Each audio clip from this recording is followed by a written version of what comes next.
What's up, everyday athlete podcast network listeners? If I'm stumbling over my words, it's because we have 100 different things happening right now, I'll be honest with you.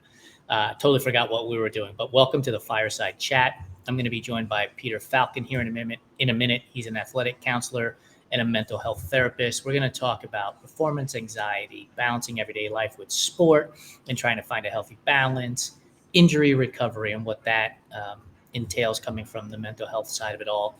And then also, how are we feeling after months of training and preparation for a big race? This episode will come out on October 8th. So fall racing season is here. Literally, Berlin just happened. Chicago's about to happen. New York City's coming up and everything in between. So I'm excited to have Peter on this show, but also Everyday Athlete Clubhouse members. We will have Peter joining us on our panel discussion where we're going to get into sort of how we deal with the end of the year racing, the winter blues that'll be coming around for most of us because racing season will be over. But then spring comes and we'll be talking about how to prepare for that. So we're going to have a lot of Peter in the very near future, which I'm excited about. So before I bring him on, though, some really quick housekeeping. Please be sure to subscribe, rate, and review the Everyday Athlete Podcast Network on your favorite podcast platform. I'm asking you for 5 stars. But if you're inclined to give me something less than 5 stars, please email me, jason@runtrymag.com before you do that so that I can make sure that we're giving you everything that you want from our network because your time is valuable. And I want to make sure that when you spend it with us, you're getting a lot of enjoyment out of it. So without any more waiting, let's bring Peter on and let's have some fun with the discussion. Peter, how are you? Good. How are you doing, Jason? I am fantastic. This is our second Fireside Chat. And 12 days from today, or 5 days after people hear this episode on their favorite podcast platform, you'll be joining me again. So I'm getting you twice in 2 weeks. Yeah, no, I'm excited. I'm excited to be back on after I'm trying to remember, it was a couple months ago, I think. It's been a few months, yeah. A few months. So excited to be back on, and then I guess again in 2 weeks for the panel. So for those of you who are listening to the show, I have to tell you, over Peter's left shoulder is a beautiful dusk setting in the sky. Yes. I mean, that is absolutely stunning. You're setting the mood for us. For those of you on YouTube, enjoy the view there. But you're an athletic counselor and a mental health therapist, which is why I want to have you on our show, because I think for myself and for many of our audience listeners, this is one of the parts of endurance sports that I don't want to say fail at, but we trip over ourselves often. We get in our own way in a lot of ways when it comes to the mental aspect side of the sport, whether that's concerning ourselves in the comparison game or worrying about whether or not we're doing enough or have done enough, or how do I come back from injury? And so performance anxiety is something that you have mentioned to me that a lot of the athletes you're dealing with are dealing with. And there's so many variables here. Is there 1, 2, 3 things when it comes to performance anxiety that stand out to you? Yeah, I mean, I think it's, in the sports psych mental health world, not everything's going to be black and white. It's not all concrete. Everybody's obviously dealing with something different when it comes to that. But yeah, I mean, I think a lot of the times when performance anxiety is presented with athletes, a lot of times it's working on, mental prep. So that way they can do what they've been practicing physically, over and over and over. I talk about mental prep as the same. I mean, your brain's like a muscle. You're going to do the same thing where you're prepping yourself mentally to do the same things physically. You're just practicing certain techniques, modalities, interventions over and over and over until the idea is that things become more automatic is how I word it. So they become more second nature. They become more natural rather than it being this, I don't want to say forced thing, but at first when you're trying certain interventions or modalities or techniques or whatever being taught to you by an athletic counselor, sports psychologist, or even if you're not an athlete and you're just dealing with performance anxiety in the workplace, or, why are you staring right at me? Yeah, it's I mean, I think it's a very common thing, and I think we're all going to experience it at some point. It's just some of us might experience it a little bit more than others, and that's where an athletic counselor, sports psychologist, or some mental performance coach can come into play to help that person.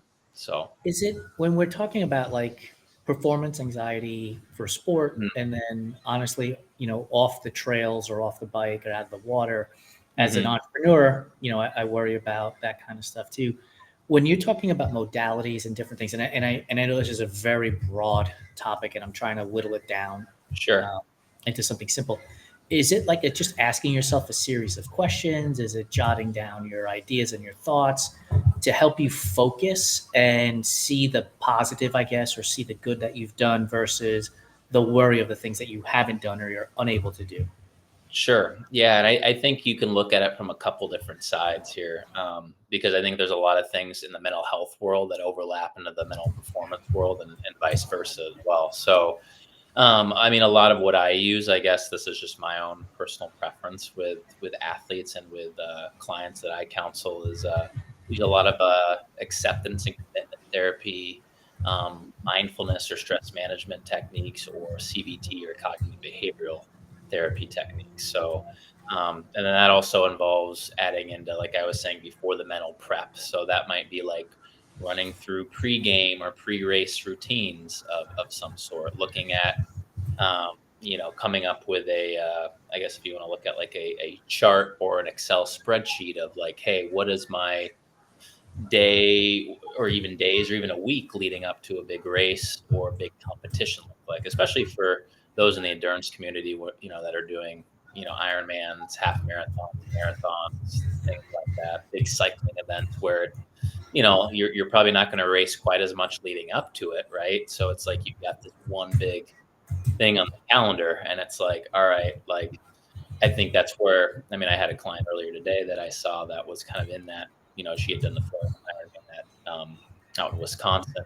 And, that was a big thing she talked about, was just like, man, this is really tough for me. Cause it's like, man, I'm putting all my eggs in one basket into this one big race. So, I think you see that with a lot of, athletes thinking like, oh, I quote unquote failed because whether it's a DNF, I didn't feel great that day. I didn't meet certain goals, objective or outcome goals I had. So, I guess that goes into goal setting of working on, like, instead of always focusing on outcome or performance based goals, it's looking at more process oriented goals as a way to also manage that performance anxiety if you know that's something that you've dealt with in the past.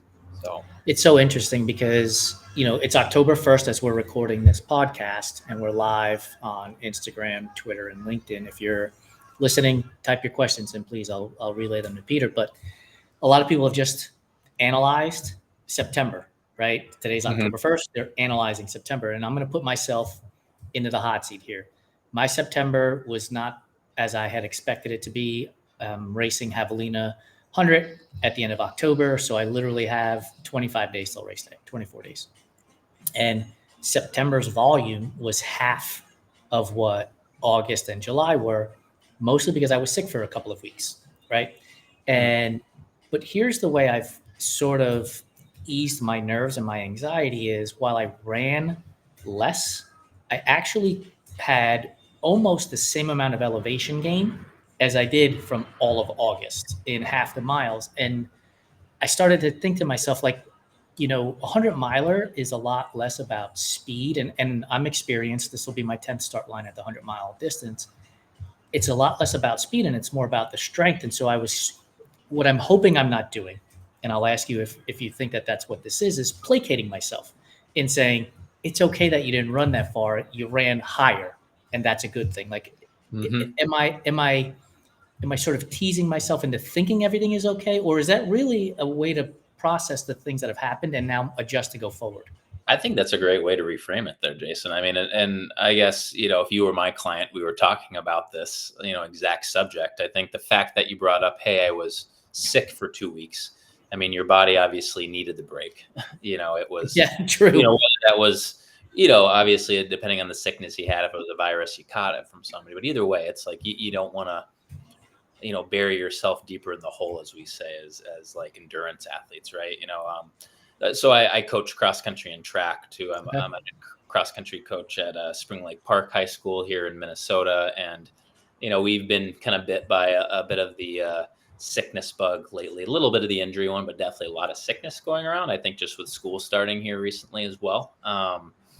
So I mean, I think some of my athletes have been, there's some that are good, I think, at resting and listening to their body, but then there's others that are like, nope, trying to push through it or making up for what they lost, as we Right. said. But I think that's where it can be a little dangerous, and you're going to bury yourself into a deeper hole. But I think the fact that you're able to look at the positives and reframe it, like you said, Jason, of like, hey, like, yeah, I might have ran half the amount of volume or whatever the amount of volume less than I did the previous month.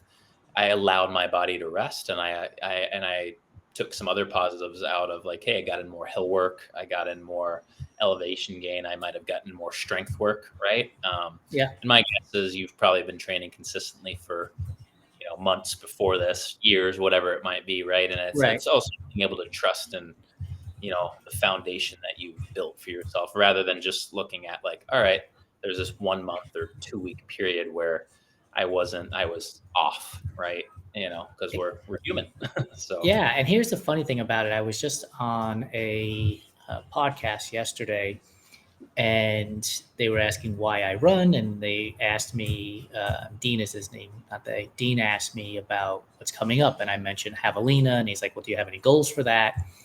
And when I set out to start training for this, my goal was to run under 21 hours. And in that interview, subconsciously, I said, I'd love to break 21 hours, but if I don't and I still finish, like I'm on top of the world.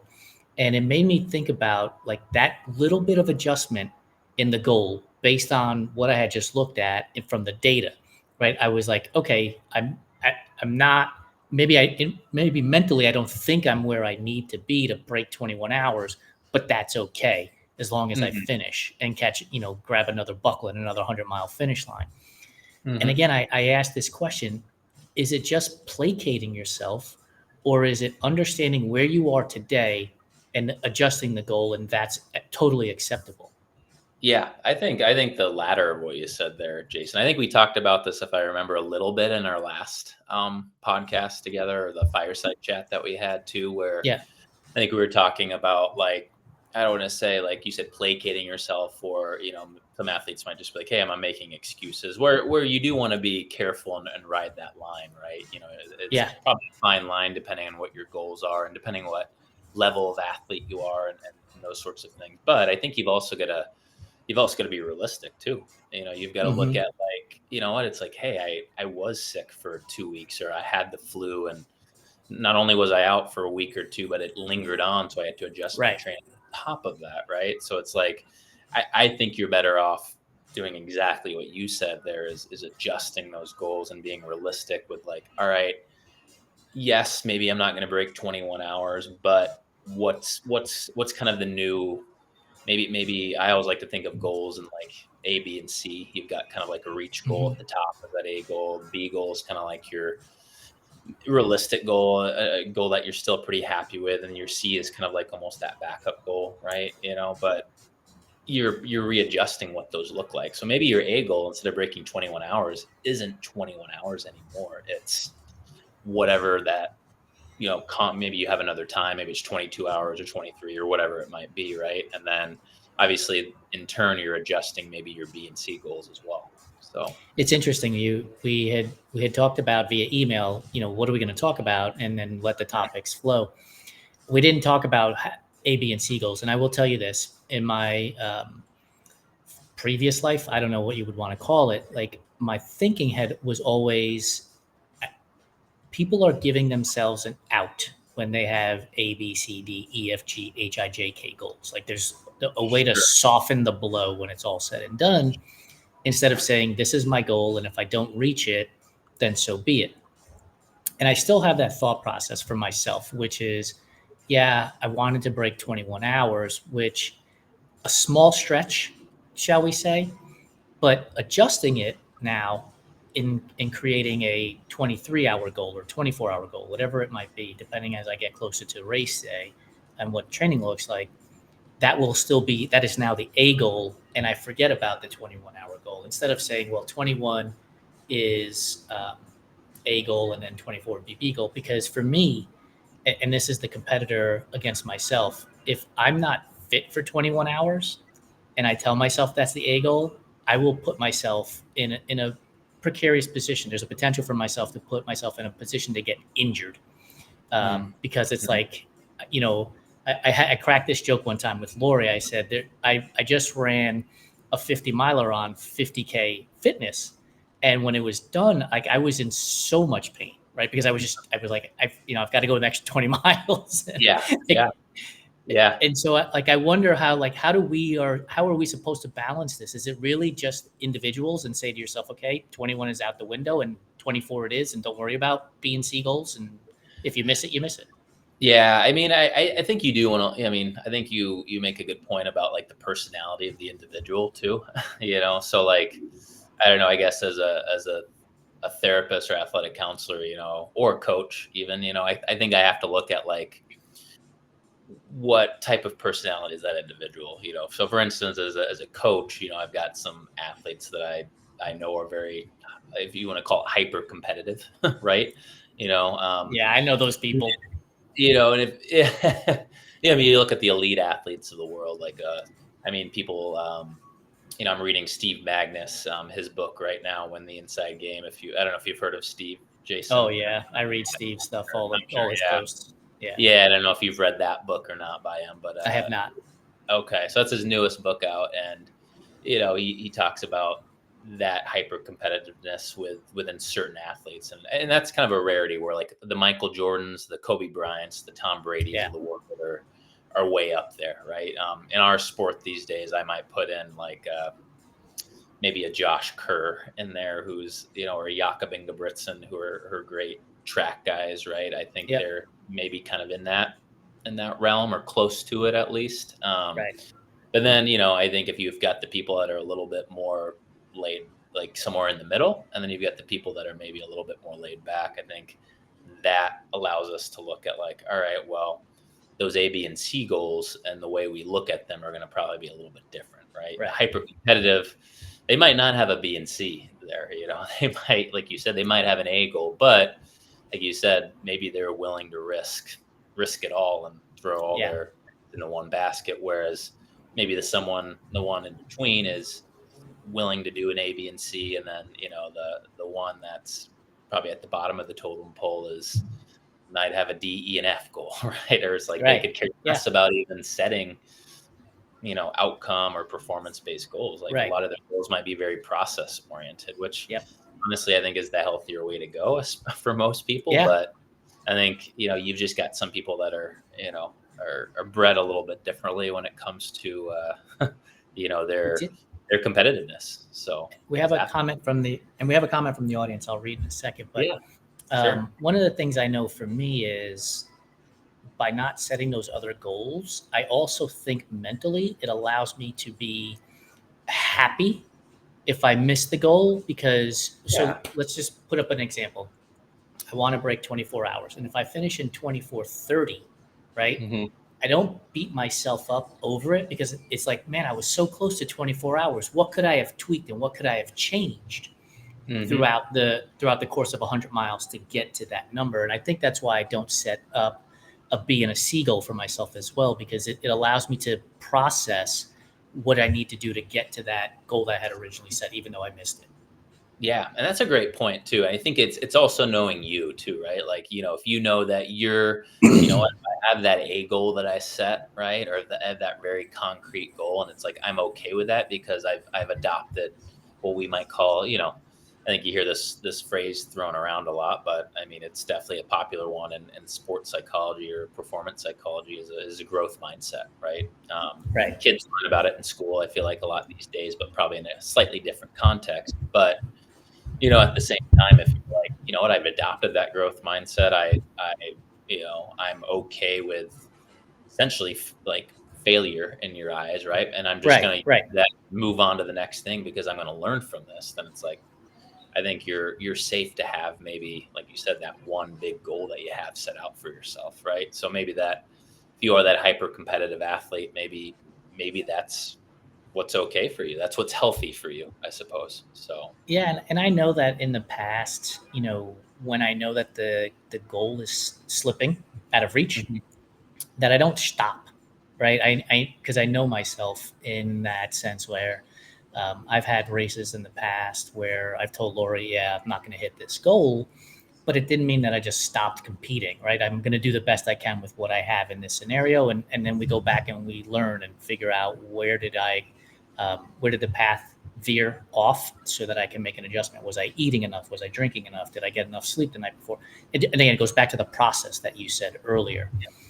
I want to go back to comment from the audience, which is coming from Karen Hansen, who I adore, and she's in a training block where she dealt with an injury. She says, and she's realized that essentially it means that she cannot fail. Any outcome is a success. Where I could have had a long-term injury and a DNS, and it kind of goes back to what you're talking about with reevaluating where you are and putting yourself in a position for success. Mm-hmm. Yeah. So I guess the question being like, what should she do in that situation? Sorry. No, I think it's just it's not necessarily a question, but more of a commentary on it, right? So Yep. for her, the idea is, look, I could set myself up for failure by Uh, putting all these goals in place, yeah. but the Yep. reality is, I was injured in this training block, and in this particular moment, I could have either DNS'd, which is not a good outcome for me, or I could have continued to get severely injured, which is not a good outcome for me. So just starting the race is a positive for her. Yeah.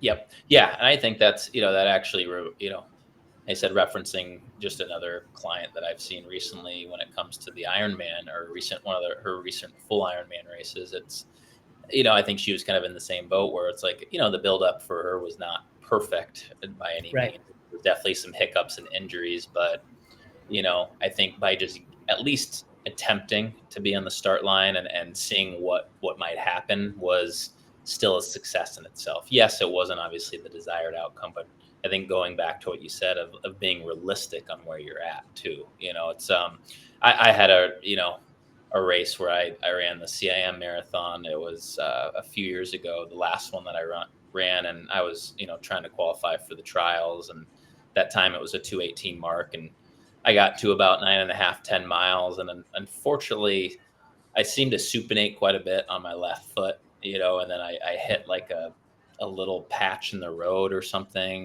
They have these like little lights on the middle of the road, and I didn't really wasn't paying attention. And Right. then, I probably I kind of look back in hindsight looking at like I ended up finishing the race. I slowed down because I could feel the pain and stuff, but I kind of look back and it's like that actually might have been a time where I should have swallowed my pride and my ego instead of maybe risking, more injury down the road because it's Right. like, all right, you're going to go out and run another 16.2 miles on and it swelled up after, and luckily it wasn't anything serious, but you just never know like Yeah. what that might look like, so You triggered a thought in my head when you mhm, said the training didn't go according to plan for your client who was training for the mhm, Ironman. mhm. And this is going to be an uber generalization, Peter. So answer in an uber general way. Yeah. Are clients that you deal with more easier to get them back on path if they have sort of interrupted training and a half decent race, or ideal training and a poorly executed race, right? Because look, you could Yeah. have great training and Yes. then the morning of the race, whatever happens, instead of it being 55 degrees, it's 53 and it throws you off, whatever it is, right? Because Yeah. anything happens on race day. And Yep. so I wonder if the athlete who's had ideal training and then a hiccup on race day is if it's harder for us to get back on path to success versus the person who's had less than ideal training and then executes the race according to the training they've gone through. Yeah, I would say the first option that you mentioned where it's the ideal training and then something happens on race day because I think that might be a harder pill to swallow for most athletes because it's like, man, like, and I think that's where you can easily go down a rabbit hole after the race when you're reflecting Yeah, and looking like right. it's like, man, I did this, and this. I sacrificed all these other things, right? I did essentially everything right, or close to it, right? And then you go on race day and you just don't perform right. I think sometimes for some people that can be just a harder barrier to overcome versus the person that's like, oh, like I had some interrupted training, I had some injuries, and then like, I kind of surprised myself. Like, Right. I Yeah. ran better, or I performed better than I thought. I think it's easier to be like, all right, I can build off of that because now I've got momentum, and then I think the motivation's a little easier going maybe into the next competition, where the other person, it might take them a little while. They almost kind of might go through some grief and loss stages, Yeah. Yeah. in those, after or post race, because whether they DNF'd or they had stomach troubles, or, or there's nutrition, so whatever it might be, like you said, Jason, it can be maybe just a tougher barrier to overcome. And I would say in my own experience as a therapist and a coach as well, like I would say that's probably what I see as probably a harder thing for that athlete to overcome. It So, has to be, because here's the thing, right? If you're hmm training, let's say you have a 4 month training block, 16 months, 5 months, 20 hmm weeks, whatever it is, 16 to 20 weeks, like you'll see trends. Now hmm we're talking about execution on race day. Let's say it's a marathon and your goal is 4 hours and you finish in 4:20. For hmm right, like trying to find out where those 20 minutes are is because it's a single data point. I ran a marathon Yep. versus training where you could say, okay, well, this 3 days I was sick or I had to travel for work, or okay, Yeah. I can make, right. I mean, it has to be that the ideal training that didn't achieve the a goal that I was expecting to have has to be a harder path to get back on to the next training cycle.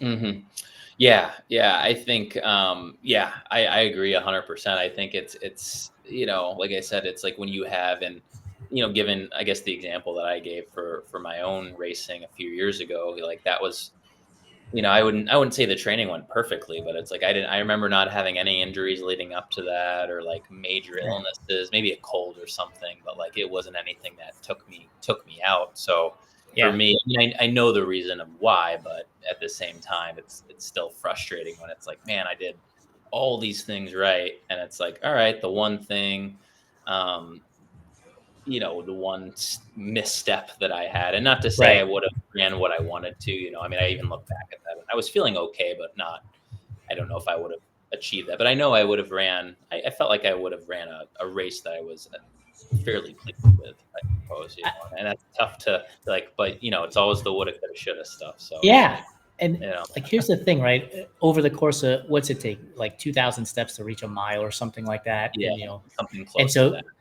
right. hmm So for you, if you do the math, like 52,000 steps to get to the start of a marathon to the end, and one step on a light is the thing, right? Yeah, Like, like, yep, some and so in the you, road.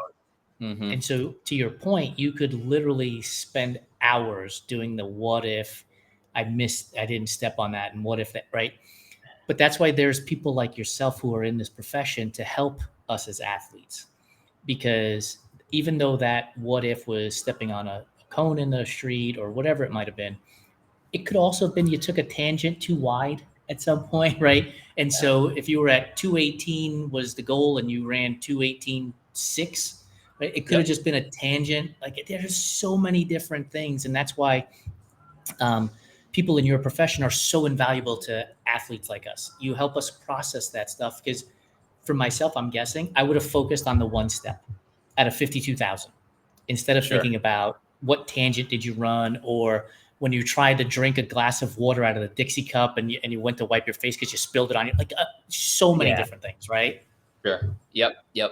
Yeah. No, that's, yeah. I mean, and I will say, even us as therapists, sports psychologists, athletic counselors, we're obviously we're human too, right? So Right. we're gonna still go down the same process of thinking, a rabbit hole. I always think it's like anybody in any helping profession, coaching, I mean, you name it, being a doctor, whatever. It's like, you don't always follow, you want to say you follow your own advice all the time, but you don't always do that. So it's like, I do remember how I felt after that. And it was like, I think there was a sense of relief that it's like, all right, I did finish the race and I had the courage to do that. But there's also the part of me, like that I said before, it's like, oh, I was doubting my decision probably for a good 15, 10 to 15 miles of that race. And, still thinking about things later. I was like, man, did I waste all this training that I had? Like, all the, Yeah. I think we talked a little bit about intrusive thoughts, maybe the last Yeah. fireside chat we had. And it's like, I think all those start flooding in, Yeah. as well. I know it does for everyone, all athletes to some degree. So, Absolutely. Like I think about one of the things that I've been able to work with myself on is DNFs, right? These things happen. If mhm. I'm running a 100 miler, there's a greater chance of me DNFing a 100 miler than there is me DNFing a 5K. And so as I've gone through this process, what I've taught myself is just because I DNF'd doesn't mean that the training was wasted. I'm still as fit going into that race as I was coming out of it, even though I didn't finish. Yes. Yep. Because whatever the reason was, not enough liquid, not enough calorie, well, who knows what the reason is, right? But the hmm fitness is still there. Like I didn't lose fitness. So it's not like the training was wasted. Exactly. And that's, speaking to that point too, Jason, I mean, to conclude kind of like after I was done, luckily at that time, me and my wife were on a trip to Napa out there at Sacramento. So I was able to, have some fun after the, after the race and stuff like that and relax. But, it still hits you when you're all said and done. Like eventually I got to that point, exactly what you said. It's like, you still did all the training, you still Yeah. have all that fitness that you gained, whether it's you got sick before the big race leading up to it and you weren't able to even get on the start line, or whatever it might have been, like you said. But I think that's the important thing to look at, is like, it's not wasted training, especially if you're like most, I think, athletes, where you're already on to the next race, right? You're already thinking Right. about the Yeah. next training block, right? And Right. it's like, yes, you might have to take a little time off, but that time off was already going to be planned anyway. So now it's kind of Correct. like, what, maybe you use that as motivation. It goes back to the growth mindset piece that we talked about. And it's like, well, maybe there's nothing I did in the race. All my training was good. Now it's like, all right, well, can I put together another good training block to see if I can't get maybe even fitter for the next big goal that I have. So, Right. And I think here's the thing that we have to take from that event, whether you missed your goal or DNF'd, right? hmm When you went into that event, your fitness was here and it ended here when you went into that event. And you finished, didn't finish, whatever it is. When you're going into the next training block, your fitness isn't down here again. It's now up no, here. yeah, yep. And so now your fitness is going to graduate to this level. And hmm so when you have that, by the way, I cannot stop laughing internally in my head at the idea that the sun is moving up my face as it's setting behind you in the window. Yeah. The 2 hour difference, the central time zone out here in Minnesota. So, yeah. The central time zone to the Pacific time zone is Yep. it's literally happening right before your eyes if you're watching this on video. It's hilarious. Um, but I do think, right, so I think it goes back to, okay, where am I starting again? Because you don't drop back to where you were the previous Yeah. level. And so now you can reevaluate sort of what those goals are, what the next training cycle looks like. What do I have to adjust from there, right? Yeah, yeah, I like to think of that. I mean, I'm glad that you brought that up, Jason. I think of this same way. I mean, this is maybe from a mental health standpoint too, or even if you've been working with a athletic coach or sports psychologist, just on the performance side of things too. It's like, when you start, a lot of the times, yeah, your baseline is, maybe you've never seen somebody before. Your baseline is kind of down here, right? Same thing as an athlete, when maybe you've never run, or you're coming back from a really big injury, or whatever it might be. You have a kind of your baseline is like kind of at the lowest it might be. And then eventually, as you have consistent sessions, whether it's mental health therapy, mental performance sessions, or as an athlete, training sessions, right? That Right. fitness gradually gets better. And then each training block, each big race that you have, like that baseline, the idea is, if you're consistent with it, it's like you have a new baseline. So instead of this baseline being right here, it's up here now, and then it's up here now, and then it's up here now. So even if you do have a little hiccup in your training cycle, kind of like you said, 2 weeks sick in September, right? It's not like you're starting from ground zero again, right? Just, you're having a small setback, and you're that fitness is probably going to come back a lot quicker than you think. Same thing goes with if there's a mental health setback or a mental performance setback as well. So, Yeah, and I'll use myself as the example since we talked about it earlier. I've mhm. been back for about a week and a half now, and you know, ironically, the body does feel rested and the Mhm. performance has felt very strong, and it feels my thought process isn't, excuse me, oh man, I can't believe I missed 2 weeks. My thought process is, what can I do for the next 3 weeks before taper Maybe. Yeah. starts, Yep. and really get my body going for this event, and being prepared for it. It's reevaluating and being consistent in that reevaluation to know, where am I at today, not where do I want to be. Yeah, exactly. I think that almost, I mean, I think the way I'd compare that too is like when you're training, it's like a lot of people will, I think, make the mistake of trying to train at their goal pace, right? And Yeah. their current fitness level might not quite be there yet. Doesn't mean it's not going to be there, but it's like, and that might lead to overtraining and then running too hard for Yep. big workouts, interval workouts, whatever it might be, right? Versus meeting yourself where you're at and where you're at right now, right? So it's like, sick, you had a small injury and you're coming back from it. It's like being able to be like, all right, like my fitness level might not be quite where it was before. Like, let's not try to get too ahead of ourselves. Let's Yeah. readjust and see what can I do for the next 3 weeks before I taper. And obviously that's going to look different than if I didn't get sick or I wasn't injured, but you're probably going to be in a much better spot performance wise long term than you would if you try to just be like, all right, I'm going to pick up exactly where I left. So, Yeah, that would not work very well.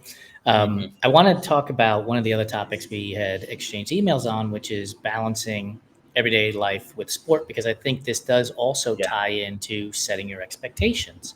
mhm, And I'm going to use myself as an example again, where prior to starting this company, I would probably be running, have double days, doing a bunch of different workouts than I do now with running this business. And now I'm also adjunct lecturing, right? Time is valuable, but it's also exhausting at times because it's like, look, Tuesdays for us, we leave the apartment at 6 a.m. and we don't get home till 10 p.m., which means Wednesday is basically out for any kind of training in the morning. And I have been saying to myself for the last 4 weeks, you'll get something in the afternoon, and then all day I'm dragging, right? Because it's like, oh, mhm, it's been such a long day.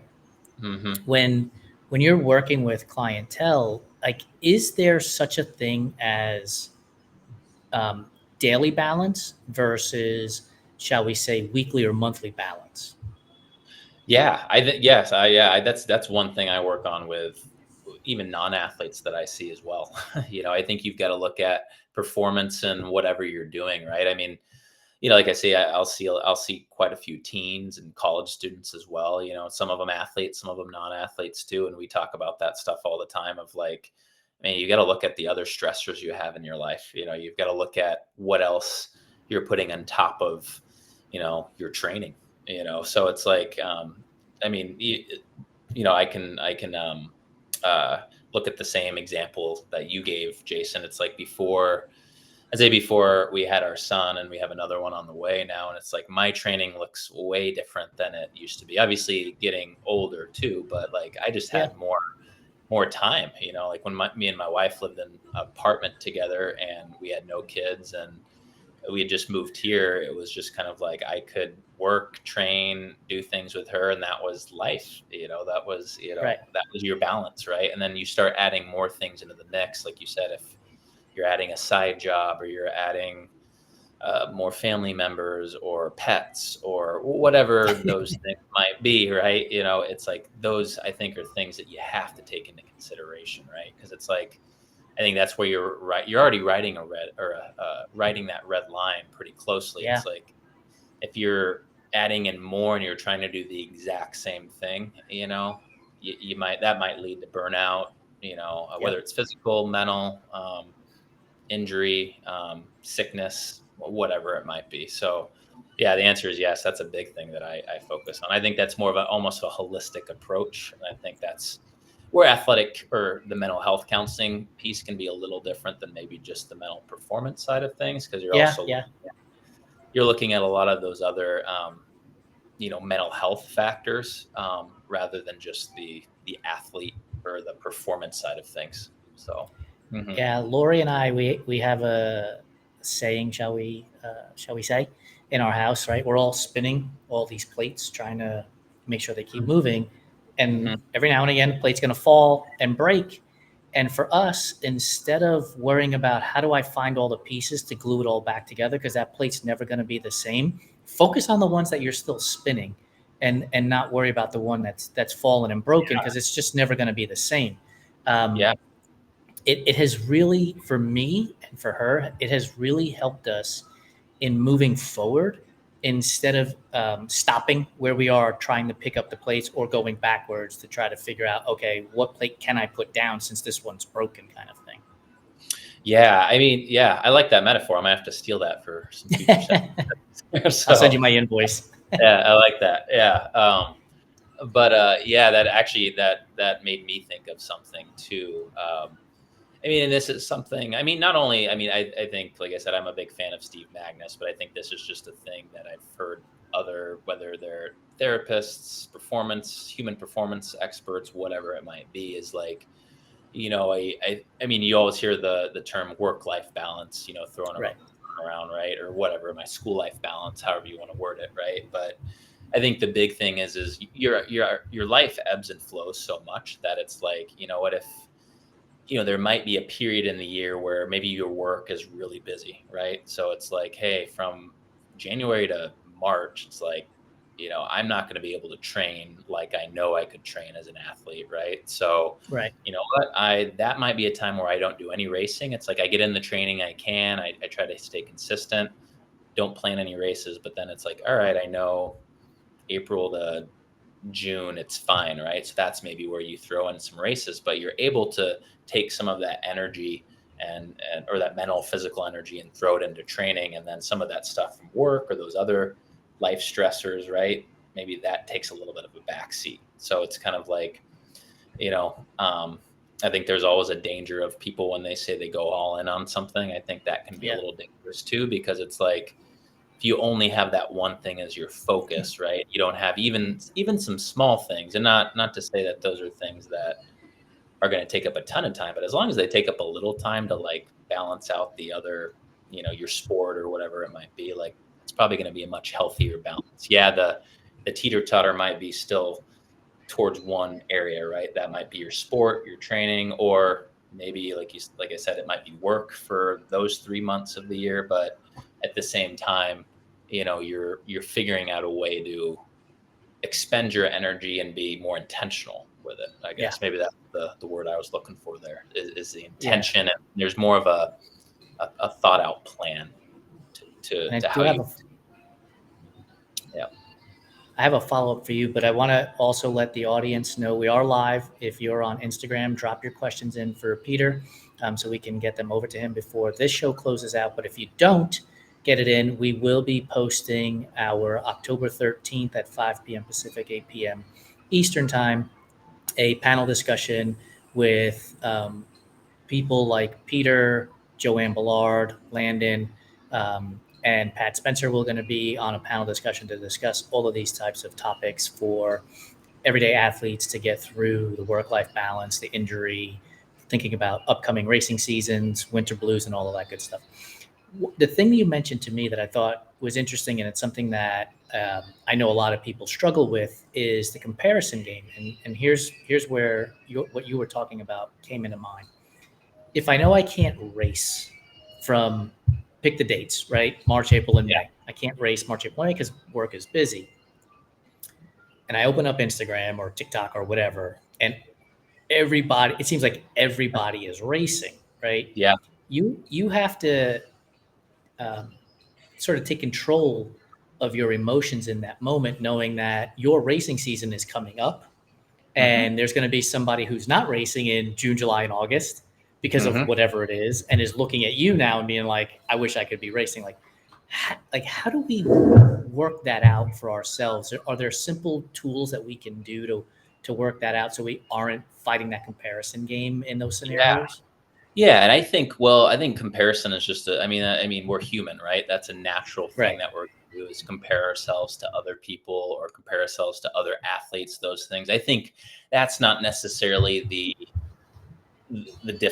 problem there. I think it's how that comparison looks. sucks. So a lot of the Oh, times it's like, yes. Great point. no, it's I think that's where you want to ask yourself, like, all right, is this comparison healthy? Is this unhealthy? And I think some of the things that might be, it's like, all right, if you're, I'll give you an example, just, a hypothetical example. If you're fixating on continuously looking at that same athlete's Instagram profile or whatever it might be, right? Like, that's probably going to be where it's like, oh man, this is making me, I'm having feelings of jealousy or anxiety or FOMO or whatever it might be. And I continue to go back to it. That might be one example, right? A healthy Right. example might be like, all right, I look at this as motivation. It's like, all right, I've got my, maybe you reframe it in a way that says like, all right, I know this person has their time now. I'm going to focus on what I need to focus on now. And then when my time's ready, I'll be able to put the energy into training and racing that I want to. Right. So obviously there's a lot of different ways you can look at it, but I think it's being able to ask the question, like, all right, is this causing me some sort of, I guess, discomfort, but in an unhealthy way, right? Yeah. Or is this motivating me? Is this something that's positive? Is this making me feel in a way that is, I guess, quote unquote healthy? I know it's a broad term, but Yeah. Yeah. Yeah. yeah, yeah, But I think that's also there, and you can correct me if I'm wrong here. I think a lot of this stuff that we're talking about too also comes down to experience. And I don't mean that you're 55 years old experience. It's just your experience in, for us, in the sports that we're participating in, and knowing that there are seasons that people will be racing in that you can't, and vice versa. And here's the funny thing: like, we're always talking about spring and fall racing seasons, right? But there are races in the summer and there are races in yeah, the there are. winter, Yeah, right? Like, there's yep, races all year round. And one of the things that I don't think we take advantage of enough is those off-season races where you could do something different, right? So you're a runner, you're from 5K to 100 miles. Well, in the hmm, summer when it's super hot, there are open water swim races, there are pool swim yeah, races, right? yep. And it probably helps you avoid burnout, I would guess too, correct? Yeah, absolutely. I think that's where you can be creative with your training too. It's like, instead of being Yeah. like, all right, I'm a ultra marathon specialist, right? I love doing the ultra stuff, 100 milers, maybe that's my go-to distance, right? Like that's where you can be like, you know what, I'm going to take a break from this. I'm going to go, maybe you do stick with running. I go back to the roads and work on, quote unquote speed work and do more Yeah. marathons or something like that, right? Or it's like you said, I'm going to take a break from this activity altogether, but still do something different and do some open water swim races or some cycling races. It's like maybe I'm still doing some training as a runner, but like I'm mixing things up and doing something that's Right. a different modality or different sport, altogether. So I think you see that a lot with endurance athletes and I think that's a way to keep it mentally fresh. So, Yes. Yeah, mhm, 100%. I mean, yeah, it's funny because every triathlete who's listening to this right now is going to say, yeah, that's why I love triathlon. I could swim, bike, and run. But I'm an Ironman athlete. I've had 8 Ironman finishes. Yes, I'm swim, bike, and run, but I'm mhm, triathlon training. It's still a singular sport the way I look at it, right? And so you can mhm, still get burned out on it even though you're changing your sports throughout, because it's like I have to do a brick workout. So I'm going to bike for 3, 4, or 5 hours, and then I'm going to run for 4 or 5 miles or whatever it is. yep, It's two different sports, but it's mhm, the sport of triathlon. And so maybe instead of doing, well, I know I'm not focusing on training for triathlon, but I'm going to go swimming today. Maybe instead of going swimming, you go for a hike, right? Or you yep. do something totally different. Yep. Yep. Yeah, I like that idea too because because I mean, you could kind of use I guess the saying I use for some athletes is they kind of have maybe get into that all or nothing mentality. It's like, all right, Right. if I'm not in the mood, I can't fit in this big workout that I want to do because whether physically I'm just exhausted, mentally, whatever it might be. It's like, well, instead of doing that, maybe you adjust the workout, but maybe you just do something completely different altogether. Instead of taking the whole day off, like you said, go do something that's active, but it's fun, or it's with other people. Maybe it's just with going on a walk with your family. Maybe it's, yeah, Right. that going on a hike in a new place or something like that. It's like, to me, it's like you're still getting something out of that day, and maybe it's like, maybe it's just a mental reset that you need, rather than it being like this physical reset that you Yep. actually need. So By the way, endurance athletes, go to the gym and lift weights. yes, absolutely. Yeah, yeah. I mean, and I think, well, I believe, my wife's a physical therapist, so I think I've got a little, nudge from her, where it's like every sport in my, whether you're a bowler, whether you're whatever it might Yes. be, it's like go and Why do did some sort of lifting, or athletic lifts of some sort, right? So why did you pick the sport of bowling? Are you a bowler, Peter?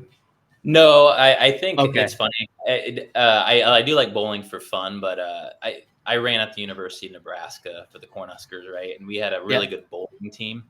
And I Okay. still remember being in the weight room and seeing the bowling team in there. And I think when I was in college, I was like, man, it's like, why is the bowling team in here lifting? Right.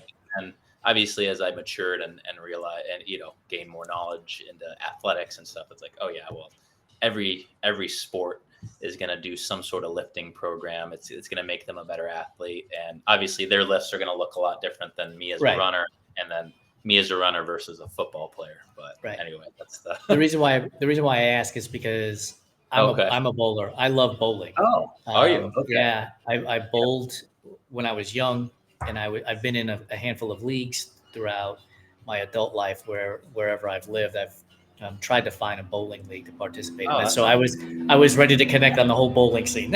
Yeah, well, if you're a bowler, I don't know if you've ever followed Nebraska women's bowling. They don't have a men's team, but their women's team that's a school sport, and they've been national champions many times It's and are always amazing. in the hunt for it. So Yeah. yeah, I, so I think today I could probably still spin. Wouldn't be good enough for the Nebraska women's bowling team, but I could okay, probably still roll a 160, 170 at this point. that's much better than me. I bowl maybe once a year, if I get lucky. So Yeah.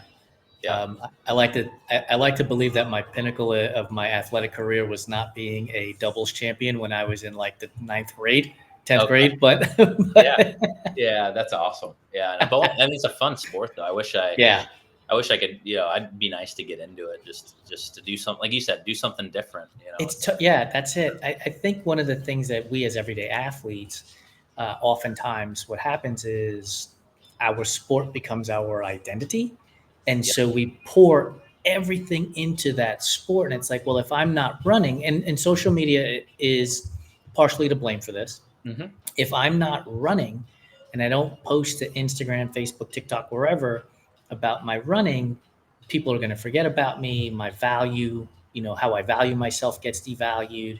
absolutely, And the reality is, right, let's be honest, these are hobbies, right? The vast majority of us are not getting paid to run hmm, or swim or bike or hmm, be a triathlete. And so we have to put it in perspective that, okay, I missed a run on a Tuesday because I had to take care of my kid or I had to take care of my business. Oh, it happens. Like that's a part of the process. And how do you adjust going forward as opposed to lamenting the fact that somebody on social media in the middle of um, New Mexico didn't like a post that I didn't get to put up that day. It happens. yeah, yeah. And I think I like that part of being able to just move forward. It's not like you want to ignore that feeling or what you were experiencing, but like you said, being able to reflect on it and then take action and find a way to grow from that, or to adjust or adapt, to what, like you said, missing that day of running, or not putting up that TikTok post or that Instagram post. It's okay to feel that way, but Right. it goes back into the acceptance and commitment therapy piece that I was talking about before. Yeah. But it's being able to find committed action or ways to cope with that in a different way, right? Find a Yep. healthy way, and it's not ignoring the feelings or ignoring the emotions necessarily, but accepting that it's okay to feel that way. It's like, well, what can I do to reframe this, to adjust this, so that way moving forward, I can, next time I can handle it a little bit better, or just 100%. build on that. So, mhm. All right. We only have about 5 minutes to go, and you have been fantastic in answering all of these more serious questions. So we're going to have some fun. But I Okay. just want to remind the audience today's October 1st. This will get published on October 8th, which means you still have 5 days to register for our sports psychology panel discussion that will be running through the Everyday Athlete Clubhouse. So if you are a member of the Everyday Athlete Clubhouse, it is free. If you are not a member, and I don't know why you wouldn't be yet, it's $10 to become. It'll be $10 to get in and listen to Peter and the rest of our panelists talk about the mental hurdles that we have to overcome to find success as we define it in our endurance sports. So, Peter, with our last 5 minutes, you know how much I love food and talking about food and putting people on the hot seat when it comes to food. Yep. So, you answered so many of these other questions before, so I have a whole new set of them for you, which thank you for being a repeat customer because it's forced me into finding new questions to ask. I'm ready for it. So, yeah. Fall or autumn is here. Are you pumpkin spice or are you apple cider? Oh, I'm gonna have to go with the basic pumpkin spice. Actually, that's what I like. Yeah, honestly, I'll put it in my I had it in my coffee this morning. Honestly, my wife had the creamer, and I put a little in there. I like it. I'm not gonna make it overly sweet, but enough to. I like pumpkin pie. I like that stuff. So yeah, Okay. I'm gonna have to go with that. You sort of answered the question I was going to ask. Are you pumpkin spice everything? Like, are you getting the pumpkin spice Oreos and pumpkin spice? Probably wouldn't go. Well, I mean, I like apple flavored things too, and love apples. But I probably wouldn't go that far to where every single thing is. But I think when it comes to coffee and some of those other things, I'd probably go with that. So yeah, or like pumpkin bread, love that stuff. Yeah. Yep. So yep. Holidays are coming up. Halloween, Turkey Day, Hanukkah, Christmas, Kwanzaa, New Year's. Do you have any one of those that are coming up that you're like, I absolutely love this one over all the others? Oh yeah, 100%. That's easy. Halloween by far for me. Funny because it's October 1st, so I joke with my wife, and we've done this. Maybe it's more of my tradition, and I kind of push her to do this. But I make a goal to watch one scary or Halloween based movie every single night during the month of October. No way. So what are you watching tonight? I know actually I've been waiting, and I saved it for this because I really liked 28 Days and 28 Weeks Later is 28 Years Later is on Netflix. Yeah. So I really want to watch that. I didn't go to the movies to see it or anything, but my family is really into it and they've seen it, so I was kind of jealous. So I love it. We're gonna watch that tonight. So yeah. So is everything going to be horror based? So we're talking Freddy Krueger, Mike Myers. Yeah, different genres. So I'm a huge horror fan. So I mean, you can classify it into psychological thrillers. You've got more suspense. You've got, I guess if you want to call it slasher movies, those sorts of things. I'll go down a rabbit hole with that stuff. I wouldn't say the slasher ones are my favorites necessarily. Anyway, I probably like more of the suspense and thrillers. Those are psychological thrillers. Those are probably my top ones. The ones that have Seven. Seven's really good. Yeah. I really like. It's funny. It's not really a Halloween movie, but it's The Butterfly Effect. If you've ever seen that. Yes. I really like that movie too. I would consider. By the way, I'm not ignoring you. I'm trying to find. There is a billboard that's literally outside of my apartment complex of one of those clown movies. And so I was working here last night and I was like, HBO, we don't need this right now. There's too much stuff happening in the world. I don't need this clown staring at me all day. Is it Terrifier, that movie that came out? It's like Terrifier 3 or something like that. Or is it? I have no idea. I'm trying to see. It's called Welcome to Derry. Let me see if you could see. Derry. Yeah, that's the new It show. So it's going to be that. Yep. Is it on there now? Or do they? I think it's October 26th. Okay. Yeah, I want to see that because that's a prequel to all the It. Thank you. Stuff like that. So, yeah, I'll probably watch that too. Yeah, I don't know. I think maybe being like I said, being in the field I am for whatever reason, those things always, I don't know, psychological thrillers and those things fascinate me, I guess, to a degree. So always have. So the closest thing I'm getting to anything Halloween related that is not, and it's not scary, is Beetlejuice. Yeah. I'm getting. Oh, Beetlejuice. Yeah, I like Beetlejuice though. That's a good one too. And I like Halloween Town. If you ever saw, that's like a Disney like movie or whatever. It's more of a kids one. I grew up watching that when I was a kid. So yeah, That's for my speed. Like me, yeah. clowns, that's oil and water, dude. Like Oh, no, really? thank No. you. Yeah, Yeah. yeah. That's one thing that doesn't bother clowns. They don't bother me but I know a lot of people have a phobia of that too, though. So yeah. Do you have a favorite candy for Halloween? Oh yeah, and honestly, it's pretty simple, but I love like a normal Reese's. Honestly, that's what I like. So that's my The whole favorite. cup or the little mini cups that you're usually Uh, passing out to the kids? I would say the whole cups. That's yeah. The mini I'll still eat them, but I like the normal whole cups. And well, they always do the like themed ones during like Easter and stuff too. Yeah. So I like those. And I think my wife actually bought some of they're a Halloween version of that or whatever. It's shaped like a ghost or something like that. So Yep. I'm We ready. just had Kenneth Bureau, I believe it was Kenneth Bureau, who was on our Fireside Chat last week, who Uh-huh. told me that she eats the little ones, but Hmm. she eats the bottom of it because that's where the peanut butter is, and then just leaves like the top. She doesn't really like the chocolate. Oh, really? Interesting. I like it. I like the whole thing. I think just the combo of it all together is good. Yeah. I'll eat the like edges sometimes and then get the middle, but Okay. last. But I don't know. I don't do that every time, but that's something I find myself doing. So kind of like a The, peanut butter and jelly sandwich where you take the crust off, right? So I'm eating all of it, dude. Like yeah. even the ends, the butts of the bread. Like, well, Okay. if that's what's left, I'm using that too. Like I'm eating all of it when it comes Yeah, to and bread. I'm like you. I'll eat all of it, but sometimes I'll eat it in like a weird fashion, I suppose. Yeah. I got to tell you, like, one of the reasons why I love breaking bread with people in this segment of the Fireside Chat Uh-huh. is I find people's eating habits fascinating, because I Yeah. don't know that there's a single one way to do any of this stuff. No. If you want to eat with the crust off, do it. If you want to cut your sandwich in the triangle, do it. Like, do whatever's going to make you happy. Who Yeah. cares? Whatever. You're still eating it, right? Right. Yes. Yes. Let me Yeah. ask you this: is there a food over the holidays, right? So think about turkey dinners, stuffing, apple pies, pumpkin pies, gingerbread cookies or gingerbread houses, hams, whatever it is. Is there a meal or a food that like you rub your hands together because you're like, now's the time? Hmm.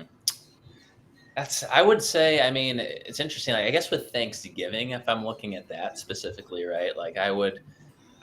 Stuffing has always been kind of one of my favorites, to be honest with you. I don't know, like So good. that's like one thing that I'll be like, and I think you just don't really get it, very, very often other than Thanksgiving. So That's like right. stuffing, but then also, even just the classic turkey, but as long as I've got good gravy and then mashed potatoes to like have it all together, I mean, that's great too. My mom will make, and she started doing this like several years ago. She'll do green beans, but wrap them in bacon and then put Okay. them in the oven.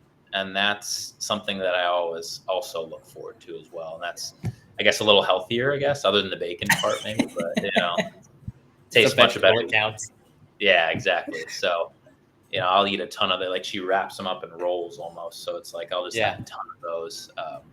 And that's something I I look love forward it. to as well. So yeah. I'm a huge stuffing fan like you, and we're vegetarian, so there's never turkey for us, Yeah, yeah. right? Okay. But Yep. you get some old crusty bread, you get some mushrooms, you get some Yeah. onions, you get vegan sausage. You Yep. just mash it all up into a big old pan, and like for Yep. us, the way we like to do it is form like a crust on the bottom, so you have a little bit of texture in Yep. there. So when Mhm. you're eating it, man, I am all in on the stuffing as well, no doubt Yeah. about it. Yep. That's I would say that's probably my favorite. Yeah, and I might be one of the I don't know if I'm one of the rare ones. I guess not, since you like it too. So I love it. yep. Peter, Yep. thank you so much for joining us. We'll see you in a couple of weeks on the panel discussion where we get to pick your brain a little bit more. You have been so awesome with your time. Thank you so much, man. Yeah, appreciate it, Jason. Thanks for having me, man. Thank you. Talk to you soon. Yep. For those of you who have stuck around for the past hour, thank you so much. Time is the greatest gift that we can give to each other, and you gave me the gift of your time. So thank you. Please be sure to subscribe, rate, and review the Everyday Athlete Podcast Network on your favorite podcast platform. And be sure to share this episode with Peter Falcon with all your friends and family who you think can benefit from the conversation that we just had. Have a great one, and we'll see you next week on the next Fireside Chat.